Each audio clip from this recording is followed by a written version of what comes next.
Rey's outfit does not feel warm enough for where she is. So she's got these little pants that come down just below her knee, like capri length pants. And then she's got an exposed calf muscle. And then she's got like basically kind of a tank on where her shoulders are exposed. And then she's got like armbands that are wrapped around that. Yeah. And I'm like, the whole time Luke is wearing multiple layers and like raincoats and all this stuff. And so I'm just like, her outfit as a warrior outfit, I'm a little concerned with, it's not warm enough. I need someone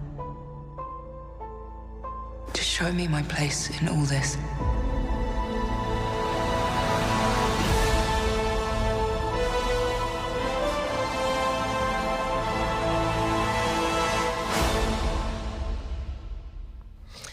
All right, y'all. We know that we said we were going to take a break until February. And technically we are taking a break, but So much.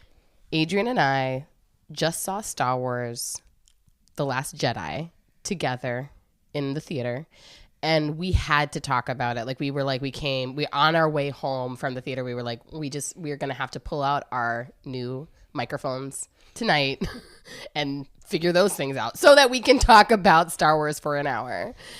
And we did talk about it. We talked so much about Star Wars, and what we wanted to just offer to people, because this is who this is for. There are some people who see the title of something and it says, hey, this says it's about Star Wars. And they're like, let me click through and just listen to that whole thing. But then afterwards, they're like, you just gave me spoilers. So we just want to be really, really clear. And they're like mad front. about it. Yeah. Don't be mad. You click through. It says this is about Star Wars. This is about Star Wars. We're going to be giving details. We're going to be giving our feelings on things, our thoughts on things. We want you to search your feelings to see if that is something that will upset you in the near future. And if it is, just stop right here. Go see the movie. Come back. The podcast will just be here for however long podcasts exist. And if you're one of those people who has like a hard time waiting, use the Force. Use the Force, or just listen to this and then forget it all. Like, do that clearing your own memory thing. Yeah. Okay. Only Adrienne knows how to do that. I'm so good at that. I literally live my whole life doing it. I'm trying to stop now. So healing. So I was like, that's my healing work, actually. So now that we're done with the dissociation jokes, we just wanted to really make sure that this spoiler alert lands for people with love, because like, we really love y'all. We don't want to spoil anything for you ever, and we also don't want to be inhibited from ever talking about the things that we love. And we didn't go see it first weekend. This is not the second weekend. This movie's been out there. It's time for you to see it. It's time for you to listen to us geek out about it. Exactly. Are you ready? I'm ready. Let's do this. Let's do this. I'm Autumn Brown. And I'm Adrienne Marie Brown. And this is How to Survive the End of the World, our podcast about learning from grace, rigor, and I can't curiosity. believe this is happening. All right, I'm so sorry.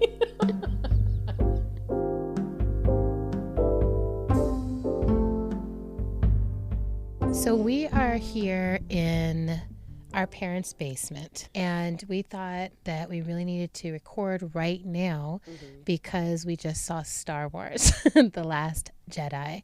Not only are we in our parents' basement, this is our Christmas episode, so we're celebrating. Basically. And so this is our Downton Abbey Christmas episode. Oh, it's so Downton Abbey. It's Downton Abbey. So I have some wine. And I've Adrienne got has some whiskey. The frog. And we have everything set up on a card table in the basement. We're sitting on a futon. It's true. We are surrounded by toys. There's a foosball table. Kind of There's the a detritus tent. of play. The detritus of play from a day of children playing in this space. There's like a sticker Facebook. There's a ball and a tent, like a circus tent. There's also a home gym to the left of us. So you can just use your imagination. But you're right. We are here to talk about Star Wars. Okay. And We just watched Star Wars together. yes, across the theater together. We were in separate parts of the theater, but in the same theater together.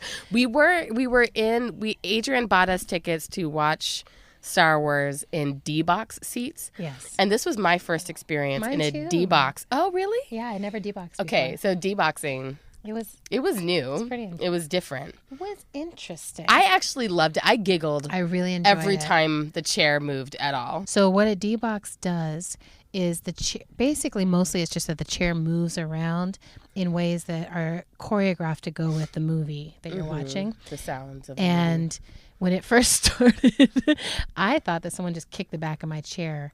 And I think all the D-box people, Dad did too. I was sitting next to my dad, and we were both like, "Hey," and then like realized, "Oh no, this is what the D-box means." Yeah, because everyone in the theater like laughed at the same time. Yeah, because the first movement of the chair was to sort of throw us all forward in time with the starting of the iconic Star Wars music, which was so iconic. Oh, I can't. I don't know the song. No.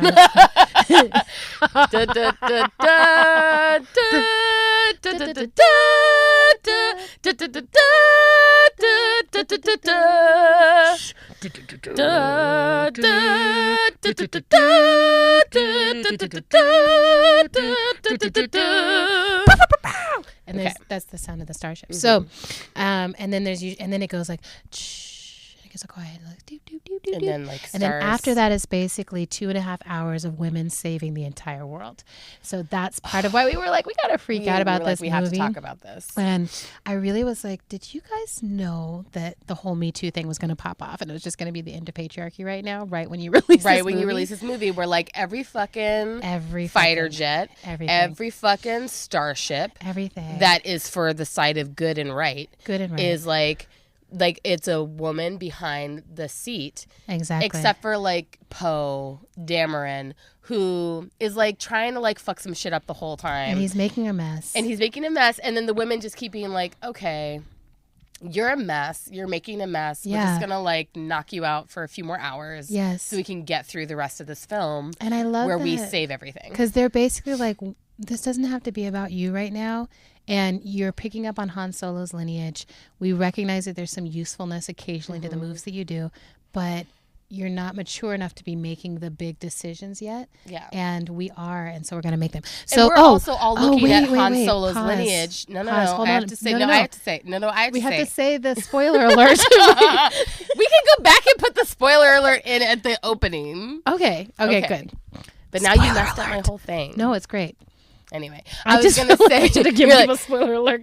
We should do a descrimper of what just happened, which was both of us putting our hands up in each other's faces going, no. What I have to say is more important than what you have to say. And I just You're such an interrupter. Oh my God. I? You are. I am. Yes. You too. Well, it's a wonderful quality that we both have. Oh my God. I didn't know it's true. All right. But I mean, it's our whole family. The thing I was going to say about the Han Solo situation is that it also sort of felt like they were like, hey, you're also trying to live out Han Solo's lineage, and we're all looking around at like Kylo Ren is Han Solo's son, and like look what happened. So stop, okay? You know what I mean?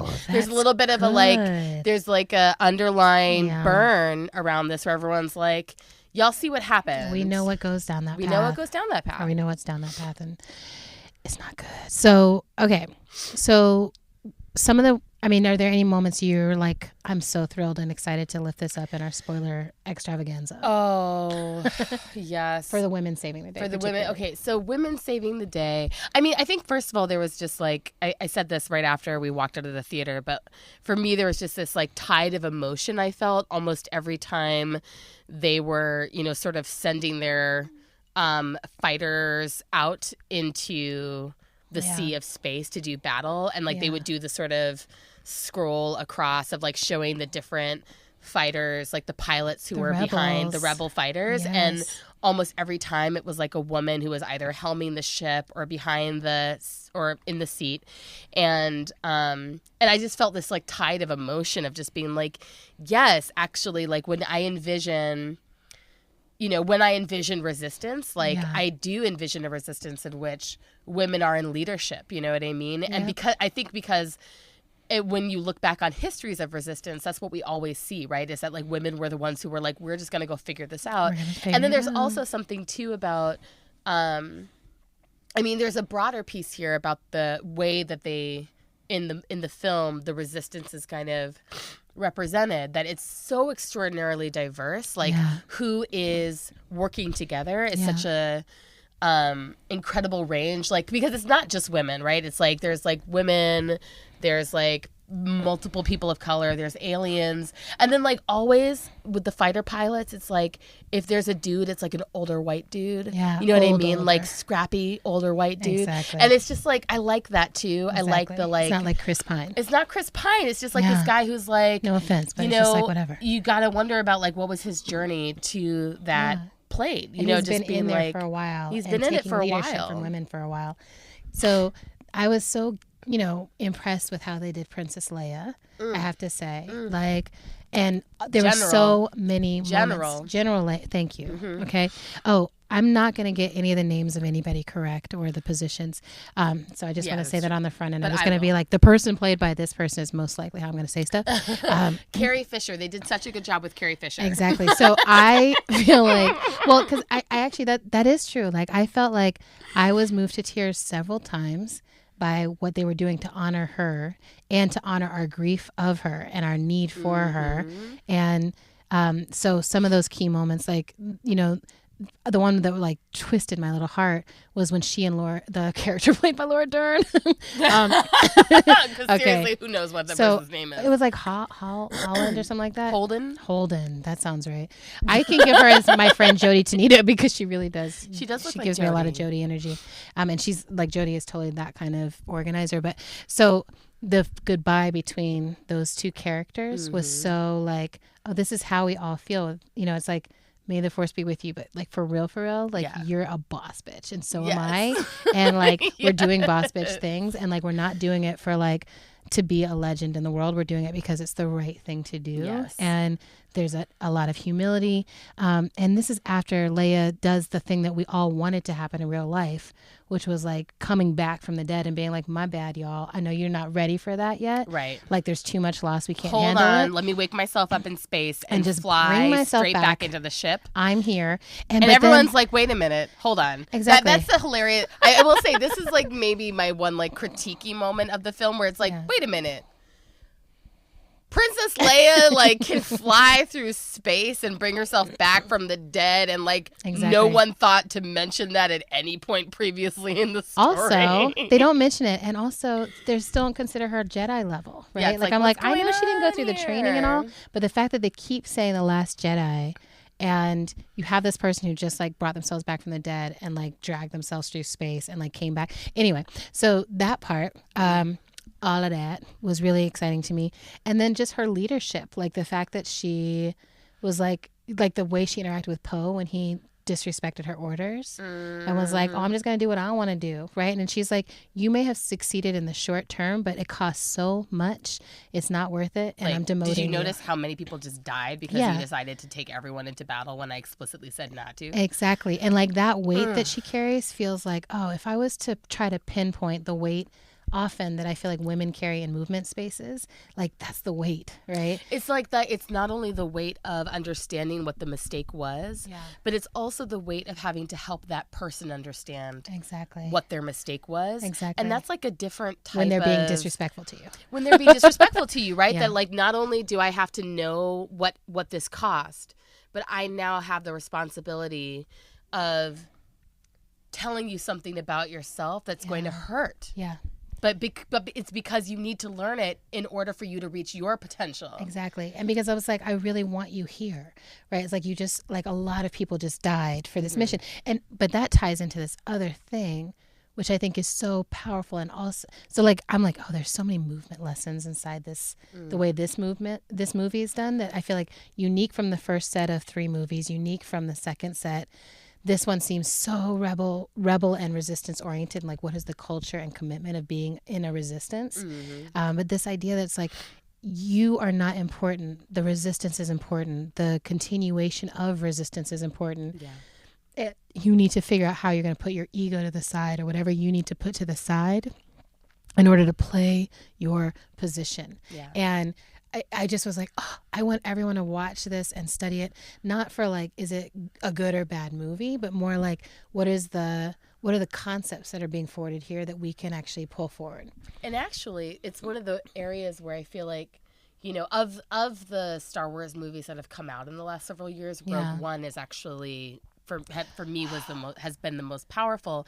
And I feel like that's also the major lesson of Rogue One, right? Is Absolutely. like none of the characters that you're following in that story, except for the baddies, none of the characters that you're following make it out of that film alive. And it's because they all make the choice to play their position and offer the one thing that they have to offer in order to basically move the pieces on the chessboard. Exactly. You know, and they understand. Here's my skill and here's my sacrifice. And there's that real understanding of like, this sacrifice that I'm making right now is not going to get us to victory. Yeah. It's literally just going to get us to the next step. Yeah. That's all it's doing. That's all it's going to do. And just this idea that sometimes you are pit against an enemy that is so vast that that's actually what you have to do. Like, I've been thinking about this a lot for our movement moment right now, that I feel like in this last 10 years, there's been moments of experience like the high of Arab Spring, the high of Occupy, the high of Black Lives Matter, and then coming to this moment of like, oh, we were making these major advances forward, and there's been a massive backlash. Like what we're touching into is actually the deepest wounds of our species right now. White supremacy, colonialism, patriarchy, genocide, capitalism, like these massive systems are like, oh no, I'm not going down without a fight. You're not just going to step me over to the side. You may advance. We're going to smash you. And so this idea that like, oh, we have to be sparks of a fire if we can't be the whole bonfire right now. And we have to be willing to humble ourselves to what it takes to be those sparks is, I mean, it's daunting to take in, but it's beautiful to actually watch and be like, oh, I see some of what we're up to right now on the screen in a way that I very rarely see in Hollywood. Yes. And actually this ties, I think, nicely to one of the other things that was so powerful, surprising, and uncomfortable about the film was the relationship between Kylo Ren and Rey. And I think it actually ties really nicely to something that we were talking about in the first episode, the pilot episode of our podcast, and God Has Changed, when we were talking about we like to think about how we change others. We don't want to think about how how we ourselves will be changed, especially if we're talking about people who we see as being so counter to us. And yet the whole conflict, in many ways, the central conflict of The Last Jedi is the relationship between Rey and Kylo Ren, and that Rey she's connected to him. Yes. He's connected to her. There's this like profound, like chemical, spiritual attraction between the two of them that's like palpable. And it's partly about the mutual power that they have. And it's partly about the fact that they both are these kind of unmoored from family characters, right? So they have all these similarities in terms of their childhoods. And then what part of what Rey is dealing with is that she really believes that she can pull him back. She really unquestioningly believes that he can be turned back to the light, right? She's like, I see the good in you. And she's like awakening that belief in him, and it's it's not powerful enough, unfortunately. But I think it's this interesting piece where we all have, I believe, all of us who are doing work in social justice movements, we all have relationships with people in our lives where we're like, I have to remain in relationship with you. And I have to remain, we don't all choose to do this, but I think the thing that we're seeing is that increasingly we have to choose to continue to try reaching for those people who we see as so the burps. Sorry. I just am like, I'm taking you seriously. And I don't care if you burp. I'm still taking you seriously. And you know what? I'm about to go get myself some more wine is the other reality. But oh, I love that. I know. It's like I'm not even done yet. Like, I'm doubling down. I just want you to know I'm doubling down. But I do feel, there was something in some of those moments where, that moment where they touch each other through their minds. And it's this powerful moment that feels so familiar to me as someone who is, over the course of my last, decade plus of time working in movements, have like also intentionally cultivated relationships with people who I understand to be politically so different than me, that there's a way there's still this way that we touch each other as human beings that can't be compromised by our political differences. Yeah. And I think that there's something about the way that the movie like called that forth that was like, yes, like that's what we need. Like we need the people who are going to like be firing our guns at the like big colonial power, and we also need the like spiritual teachers who are like, also, how do I go find the person on the other side who I can get to like choose to not kill someone? Exactly. Well, and who I can get to tap into whatever, to me, it brought up so deeply the connection between Anyanwu and Doro in Wild Seed and in Octavia Butler's work, where it's like the ultimate love story, like beyond romantic, beyond sexual, beyond anything else, is the ultimate love story between the light and the dark, or the sun and the shadow, or the healer and the destroyer. And then it's like there's a root system that is connected, and there's a massive power that is connected. And then can these two people in a certain period of time be connected? And feeling like, when I look at like literally almost all the mistakes I've made in my life, especially my movement life, and most of when I look at like the territory of like harm and dispute and conflict, it's all about that piece. There's something where it's like people trying to touch across this massive chasm of different beliefs for how we're going to actually change the world, save the world. Like, where should our focus be? I mean, it's like different beliefs that are so polar, and yet there's something swirling about in the kind of power that's being held there. And then I look at like, what's happening in our country right now?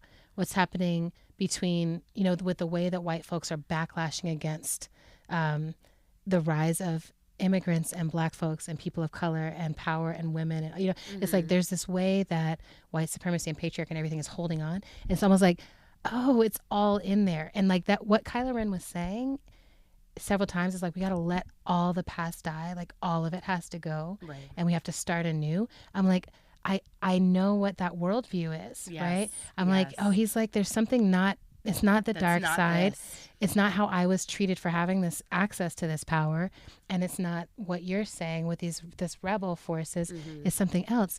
And I totally also, I'm like, for me, I'm riding with her, because her perspective for the future is a collective perspective, right? She's like, it's not just something that you can do. Like you, and even if you choose to have me at your side doing it, that's not enough. That's not a movement. That's not a future. So I have to roll with this, but I see you and I see your humanity, and I'm begging you not to go that way. And it just is like, like I was just like, pull my heart out of my chest. And I really was in tears looking at those dynamics between the two of them, and the beauty that it got built up with. Like each time that they came face to face across all this distance, and how they were dropping in. And that moment too, because that moment where she rejects his request to like join with him comes right after we finally see them like fight on the same side together.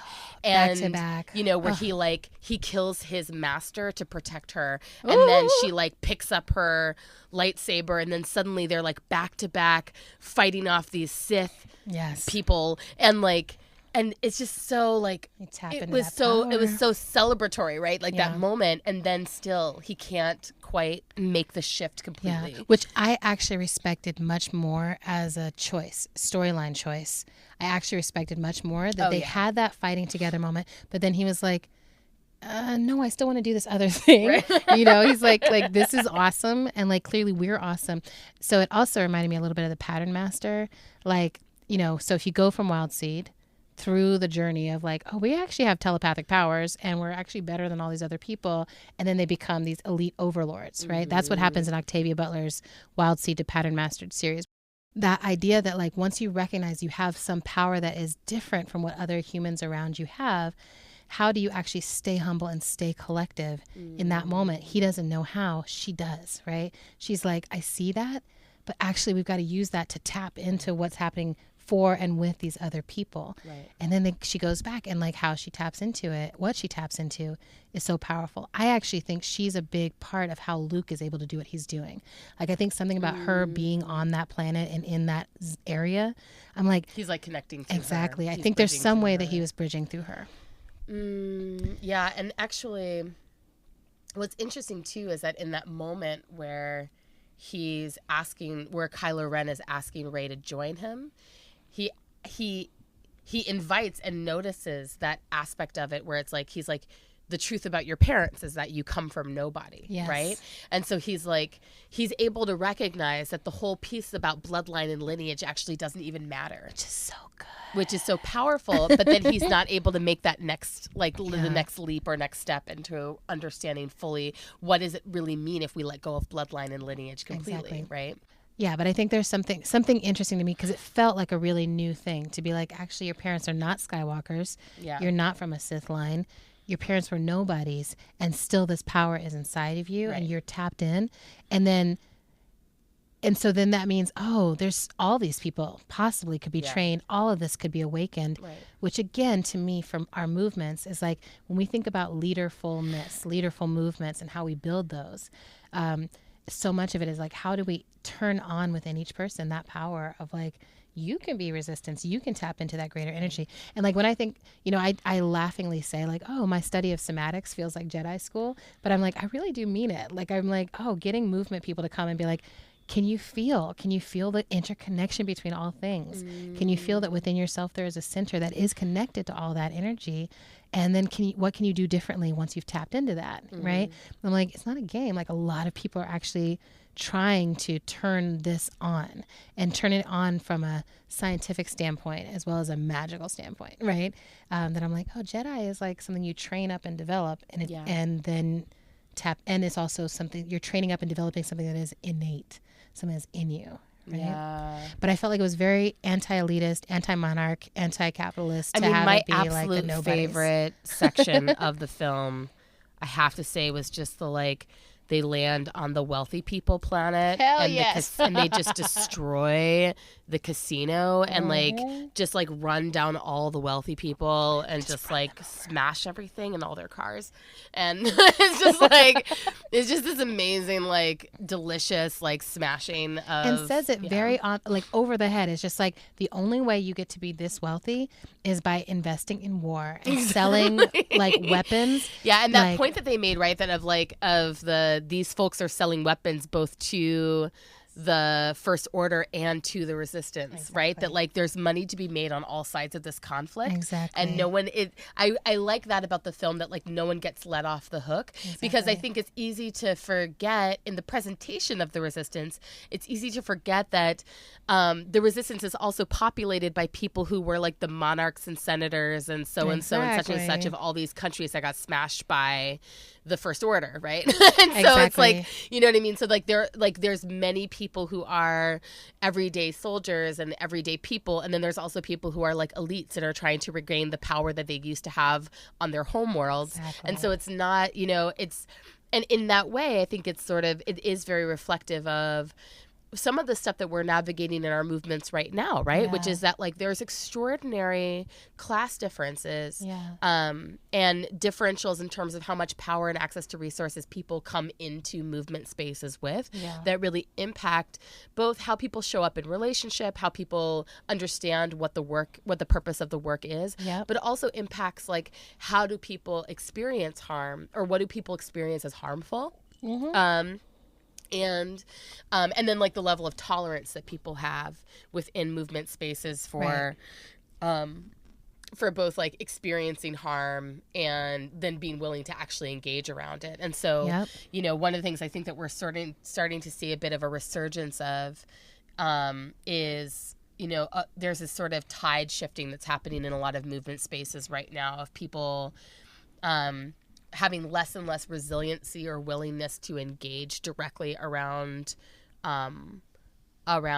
their pain or their conflicts, and wanting to do more of that sort of rejecting behavior of pushing people out and canceling shaming people. And and I think that, I think that some of that has to do with like the fact of the political climate being so much more like overtly hostile to the work that we're all doing. But it's also like, oh, what's going on in our spaces that we're not able to like achieve the level of we're all in this togetherness that we just witnessed on the screen tonight in that film, right? Of people being like, You know, because like it's so interesting when you think about like the dynamic between the Laura Dern character, the General Holden or whatever her character's name was. Maybe Admiral Holden. Maybe Admiral something. She was, but you know, and she's like walking dope. around in this fancy ass dress with her fancy ass hair, And her purple and hair. like, and she's like clearly she's someone who's like clearly used to holding power, right? Yeah. You know what I mean? So like, you've got to wonder what the backstory of a character like that is. What is she triggering in someone like Poe Dameron? Yep. In terms of why he's like not wanting to take leadership from her. Exactly. You know what I'm saying? Exactly. And yet she's bringing a bunch of skills and gifts, and if she's allowed to like step fully into holding her power well, she fucking holds it. Yeah, and she has a legacy of holding it. Like he's like, oh, that's who won everything before. Like, right. Oh, that's not what I was expecting. Which I love.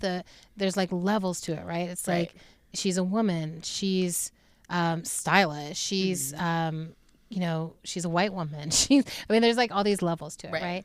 And I think it's all, to me, it's like, oh, I love that they're messing with that. And there's something about the pressure cooker of, we don't have time to waste. We don't have people to waste. We don't have energy to waste, right? It's like you either like 30 need of to us get left. with us. Or, exactly, Yeah. right? You need to get with this or not get with this. And I also love how even it's this small band of folks, and this idea that like when they do go to the casino planet, right? It's like, oh, right.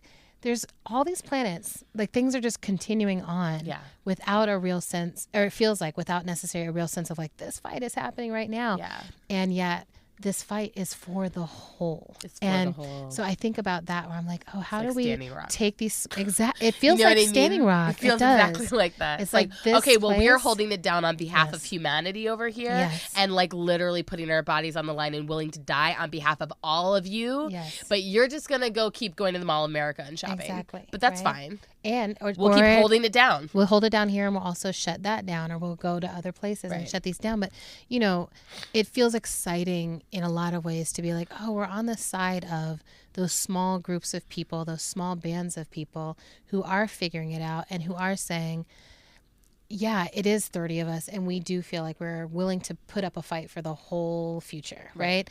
And that we're the ones who have to do that. And then, I mean, the whole thing with Finn and Rose, two characters whose names really did stick with me. Rose being like, this is how we win. Saving what we love, you know, not fighting what we hate, but saving what we love. Yeah. That idea to me, I mean, just like, even every time I say it, I get little chills on me. I'm like, I deeply, deeply believe, you know, that's to me the fundamental piece of like what you pay attention to grows. Like, we have to pay attention to that we love. We have to hold on tight to that what we love and be willing to fight for it, but fight in such a way that we're saving it, not fight in such a way that we're letting the opposition decimate us and decimate what we love, which is each other and our connection to each other. Right. That feels, I mean, that I actually enjoyed that whole side plot because it's like, oh, Finn is deserting. No, he's doing it because he's trying to save what he loves, right? He's loves like, Rey. I've got to go get as far away from here as possible. Rey's got to be able to find me. So that when she comes to look for us, she has to find me. And I love that they're not confused. You know, they're like, that's, you know, he keeps saying my friend, right? When you see my friend, whatever, like they still don't give us like, is this a romance? Like what's happening? You know, they keep all the relationships complex in the way that's like, that makes sense given we're in the total apocalyptic, you know, it's like, who knows what's going to happen? Whatever. I'd be kissing everybody. I mean, I know you would, and maybe that's what you will do when the time comes. Yeah, when the time comes, You'll just I'll be running around like, I'll be making out with everybody. I think it's time for me to make out with Kylo Ren just to taste that dark side. Let me taste that and just dark to understand what the dark side really is like.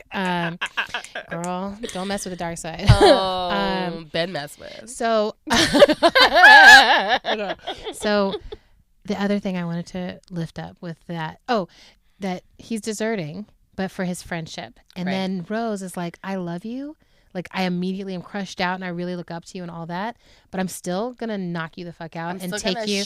Like, I'm still going to hold you accountable if you're doing something that goes against movement. Right. Which I'm like, that particular move to me, like Rose to me was like the MVP of the whole movie. Yes. That she was just like, you do the right thing. Yeah. And you can love someone and still do the right thing. You can love someone and knock them out. You can love someone and take down their plane if they're trying to be like the superhero that's actually making the wrong move. Yes. Like, you can just keep loving them and just being like, no, fool. Yeah. Like, I gotta hold you accountable, right? And sacrificing yourself. Did I mention that my sister died today? I mean, Paige, like, that sacrifice that is so scene, deep. Okay, Paige, for me, Paige wins for like most intensely acted scene for a character who doesn't have any lines, and then we never see her again because she dies, right? Like, exactly. What? Wow. Who is that actress? I know. I'm Give like, her an award. An award right now. She gets an award. She gets an award. She gets the she's How just to like Survive the End of the the World out of that ladder or whatever. And I was like, yes, girl. Sacrifice award. And there were moments like that where I was like, oh, there's a little force here. There's a little force there, right? Yeah. Like, I feel like in this movie more than in others, you see just like touches of force here and there, where it's like, oh, it's not lit up. It's not at the full range for all the characters, but there are moments where it's like that thing had already fallen past her, and it was stuck up there. Like, there's no reason it should have fallen, really.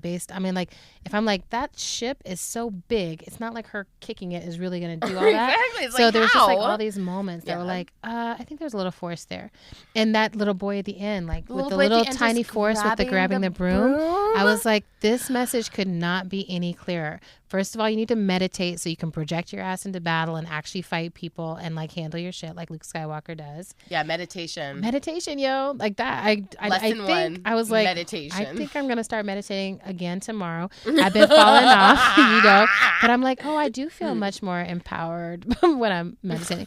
So I think that one for everybody. And lesson 2, the force is everywhere. The force is everywhere, and it's in you. And then lesson 3, trust the babies and teach the babies, because even when you feel like, oh, this is the last part, because even that little boy would still be there. Like, even if everything had been decimated, that little boy is still there, and he's still able to pull that broom with the force, right?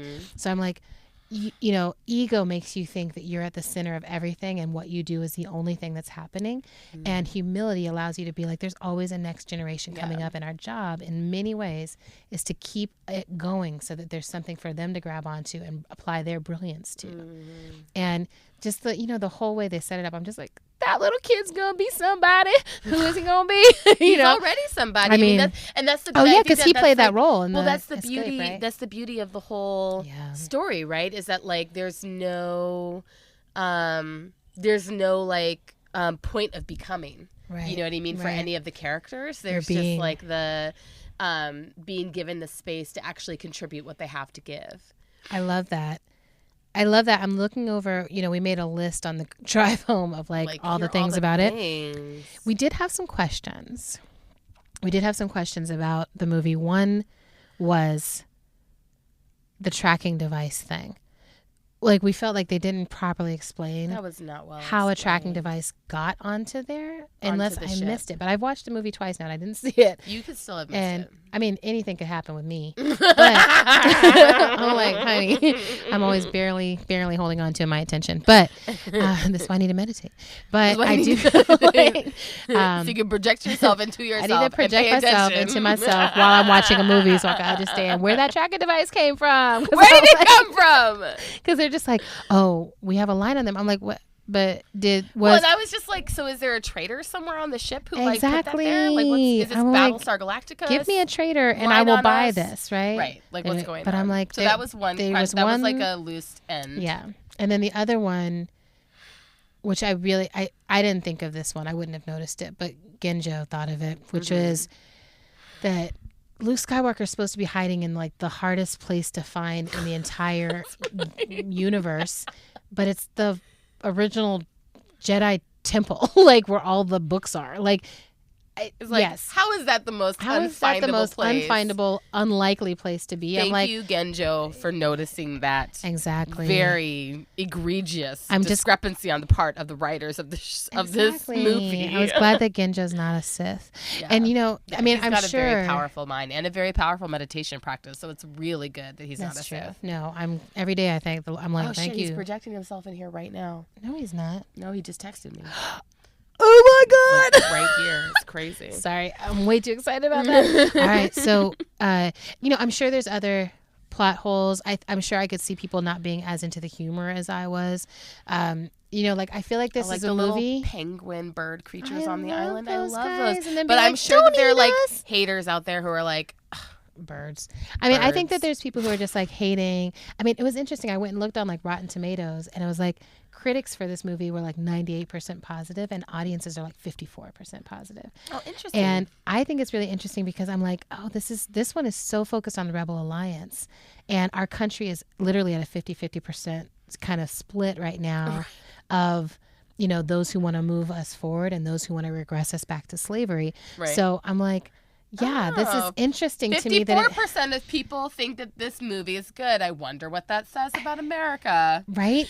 I'm noticing these kind of pop cultural things where I'm like, I totally think that's why. I think there's totally people going and being like, the rebels are, actually unifying, and they're clearly made to look so good. I hate their diversity. Exactly. Well, this is the whole thing. This was the side of the immigrants and those with different abilities and all that. That's like, we're all on the Rebel Alliance. Well, and this was the whole point that what's his name?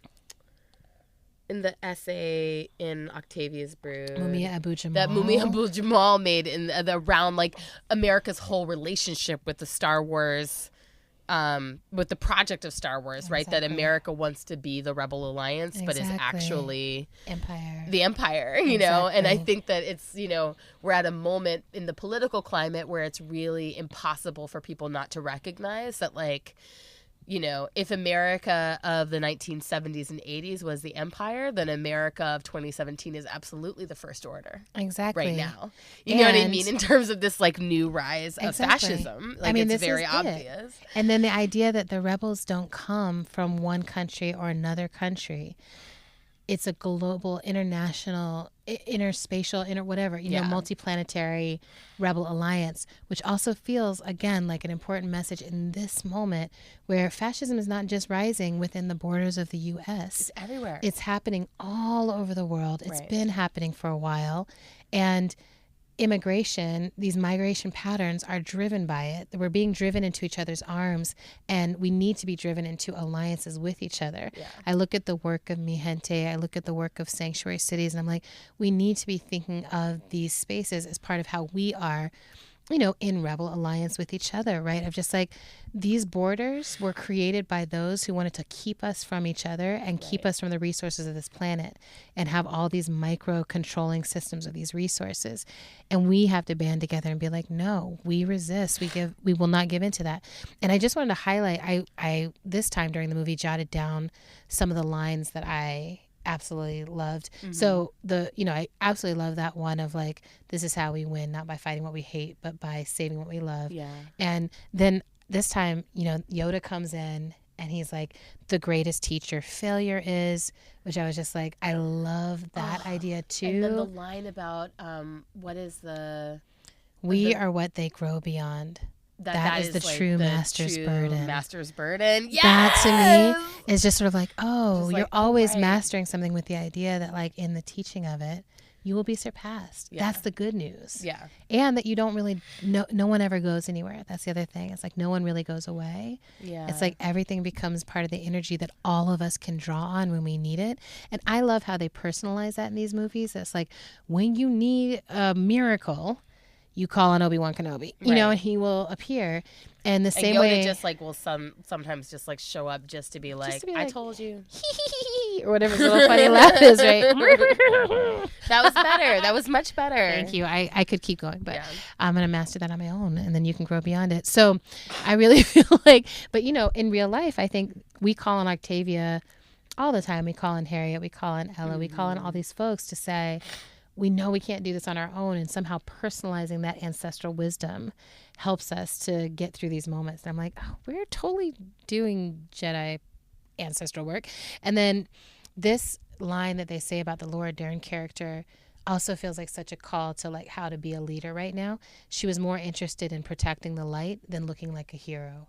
And I'm like, how do we organize that way and invite new people who are coming into organizing to step away from anything that's like, this requires you to be flashy and in a spotlight in any way, and to be raised up above your community in any way, and actually driving towards how are you protecting the light, the light in your community, the light of your folks, and also the light of our species right now, the light of this planet right now.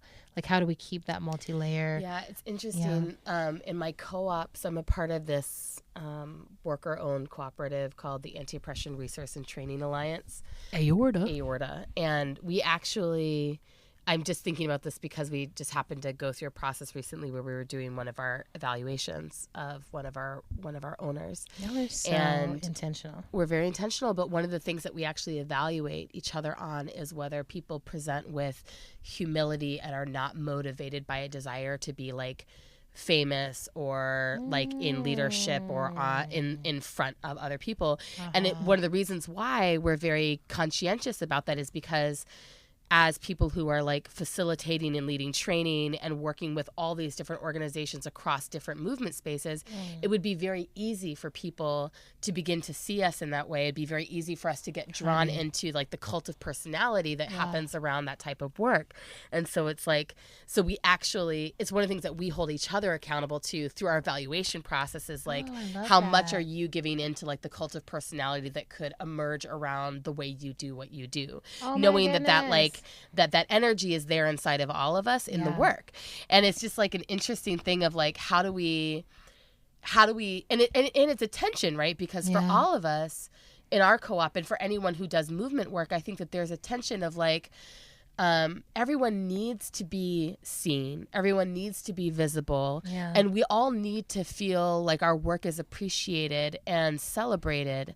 And also, how does that appreciation and celebration happen like through partnership and relationship? Exactly. You know what I mean? Like, how do we have that happen through relationship as opposed to, within capitalism, the way that appreciation and celebration happens is through like the transfer of resources to those we deem to be most successful, right? One place, And so it's like we base it. I mean, this is something I've been thinking about a lot, basically since the eclipse in August. I've been thinking a lot about like how do we in our movement work create new and different measures for how we understand whether we are succeeding at actually like changing our culture, changing our ideas, changing our minds, like changing our ideologies. Like how do we actually measure the level of ideological shift that needs to happen? How will we know it? Because all the measures that we currently have are based in colonial thinking and colonial ideologies, right? So it's like we need a different way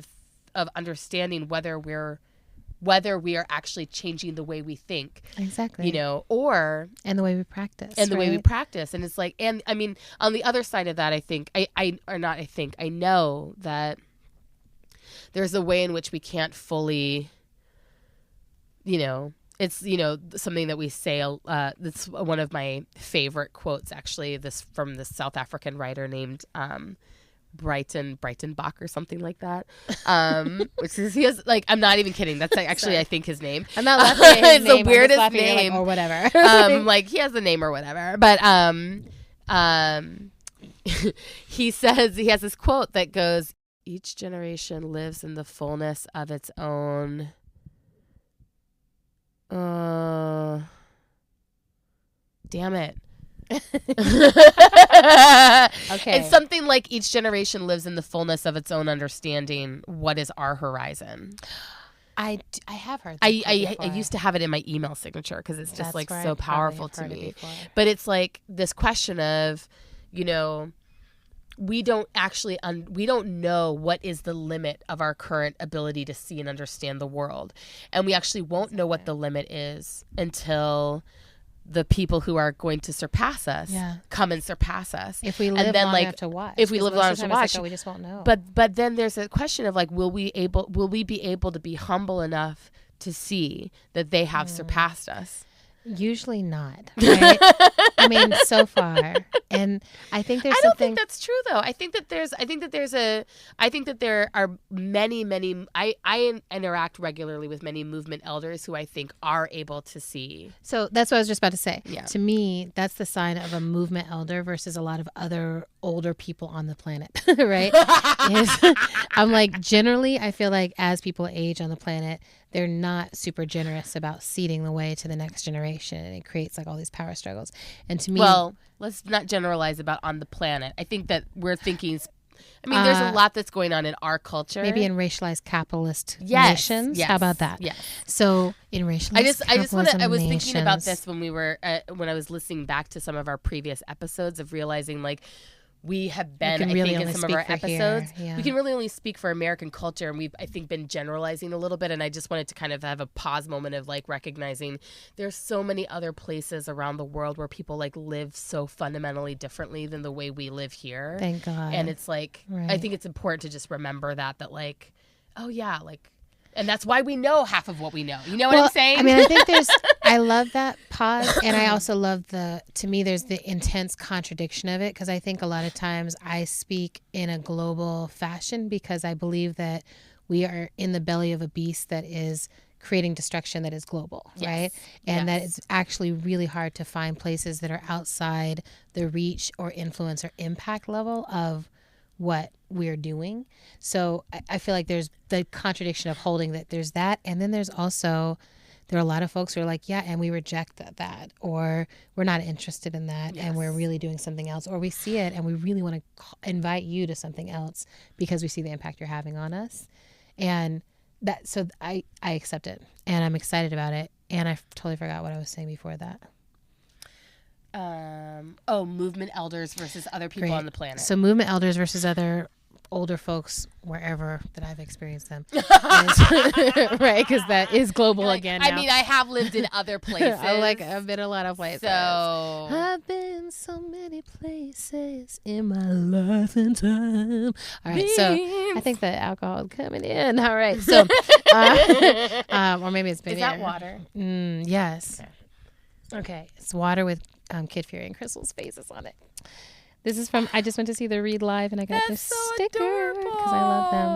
Okay. Podcasting elders, I guess. Podcast elders for sure.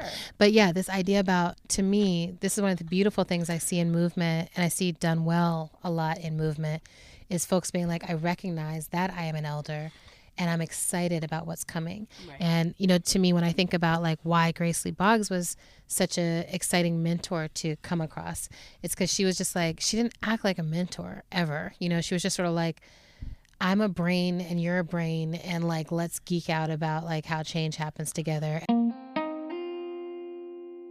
People are beginning to say, the only way to survive is by taking care of one another, by recreating our relationships to one another, that we have created a society over the last period in particular where each of us is pursuing self-interest. We have devolved as human beings.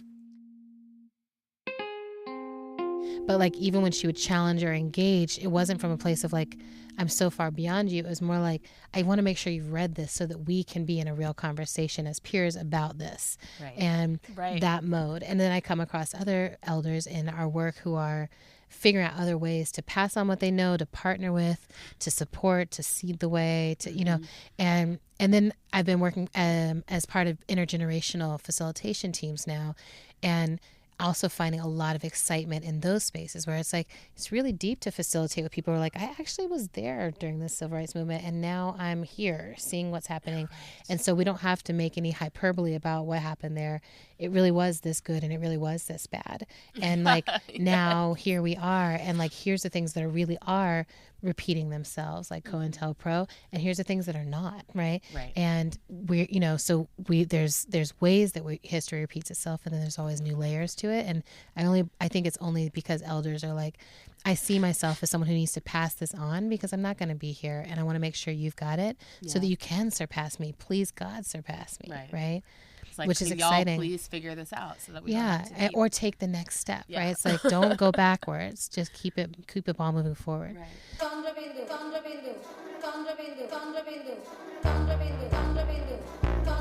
We're so grateful to all of you who are listening to this. It's our Christmas episode, and you can also send us corrections about anything that we thought that we got right. That was totally incorrect. Yes. Teach us Star Wars. We are humble. We're students. We're watching. All right. And now we're turning the shit off. I gotta go refill my drink. We're on Twitter and Instagram at End of the World PC. We're also on Facebook at End of the World Show. You can also make a sustaining donation through Patreon by visiting our page, patreon.com/endoftheworldshow. How to Survive the End of the World is produced and edited by our beloved Zach Rosen. Music for today's show comes to us from Blue Dot Sessions and Tunde Olaniran. Good night. We thought that our new theme song for this show should be Bean Curd. Bean